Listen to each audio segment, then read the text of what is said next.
C'est le premier jardin de thé à Paris et je pense dans une grande capitale européenne.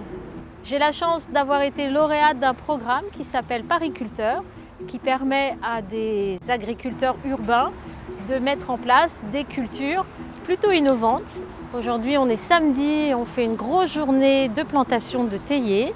Aucun engrais et aucun pesticide ne seront utilisés dans le jardin.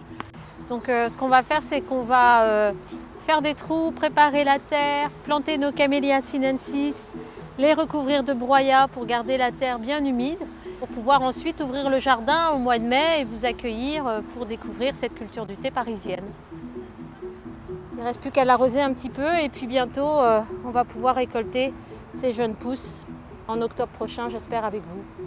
Depuis que je suis petite, j'ai vu du bon thé, notamment japonais, ou alors du thé en feuilles de manière générale. Donc voilà, c'est pour ça que j'aime beaucoup le thé. Puis en plus, il y a une palette aromatique incroyable, on peut choisir selon les jours, on choisit sa tasse et tout, enfin, c'est trop cool. Après la plantation, vient la récolte. Gaëlle nous a invités dans sa cour d'immeuble pour nous montrer le processus de fabrication. En fait, tous les thés du monde sont des camélias et ce sont les jeunes pousses de camélias qu'on va cueillir. Pour pouvoir faire du thé vert, on va stopper ce processus naturel d'oxydation. C'est ce qu'on appelle la fixation enzymatique et pour ça, on va cuire les feuilles. Alors, il y a deux façons de cuire les feuilles, soit au wok, soit à la vapeur. Les Chinois les cuisent au wok, c'est ce qui donne cette note un petit peu torréfiée dans le thé chinois, et les Japonais à la vapeur. Ensuite, la feuille de thé en fait est assez peu aromatique et donc il va falloir la rouler pour casser la membrane cellulaire et développer tous les arômes. Et donc on va pouvoir rouler assez longtemps.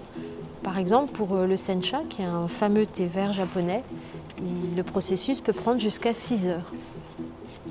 Et la dernière étape de ce processus de fabrication, ça va être le séchage, puisque le thé fini a généralement moins de 5% d'humidité dans ses feuilles, qui va permettre une bonne conservation et le développement des arômes.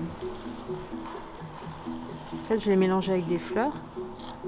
Vous faire découvrir le thé, c'est aussi vous encourager à mieux comprendre comment il est fabriqué et à consommer un thé qui est respectueux de l'environnement et donc qui a été cultivé sans pesticides, donc des thés biologiques.